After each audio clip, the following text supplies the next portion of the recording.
வணக்கம். உங்கள் பேருங்க? என் பேர் சந்திரன் சார். சந்திரன். புது புது விராலிப்பட்டி. புது விராலிப்பட்டி. அது எங்கே இருக்குது? செட்டிக்குளம் பக்கத்துலையா? ஓகே, ரொம்ப சந்தோஷம். ஏற்கனவே என்னை எங்கே பார்த்துருந்தீங்க first? Koothur sir. Okay, Koothur ஹாஸ்பிட்டலில் நான் வேலைக்கு டியூட்டி இன்சார்ஜ் போகிறப்ப வந்து என்னை பார்த்துருக்காங்க. ஹிட்டாச்சி ஓட்டிகிட்டு இருந்தீங்களா? அப்போ ஏதோ ஒரு கடையில் ஹாஸ்பிட்டலில் சாய் வாங்குறப்ப இவங்க என்கிட்ட கார்டு வாங்கியிருக்காங்க. வாங்கி ஏற்கனவே செடி வாங்கியிருக்கீங்க இல்லையா? எத்தனை செடி வாங்கினீங்க? ஒரு 4-5 வாங்கினேன் சார். 4-5 வாங்கி இப்போ எத்தனை உயிரோடு இருக்குது? 3 இருக்குது. என்னென்ன மரம்?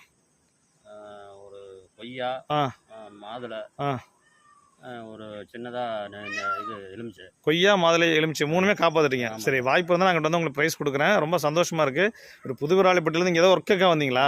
ஸோ வந்துட்டு திடீர்னு ஃபோன் அடிச்சார். எனக்கே ஞாபகம் அவர் பார்த்த மாதிரியே ஞாபகம் இல்லை. இருந்தால் திருப்பி அறிமுகப்படுத்தினார். இப்போ மரக்கன்றுக்கெல்லாம் வாங்கியிருக்காரு. மூங்கில், கொய்யா, மாங்கன்று, நாவல், அசோகா மரம், இதெல்லாம் வாங்கியிருக்காங்க. ரொம்ப சந்தோஷம். நல்லபடியாக இதையும் காப்பாற்றுங்க. நல்லா ரொம்ப ஆர்வமாக இருக்கார். ரொம்ப சந்தோஷம். உங்களை மாதிரி இருக்கணும் எல்லோரும்.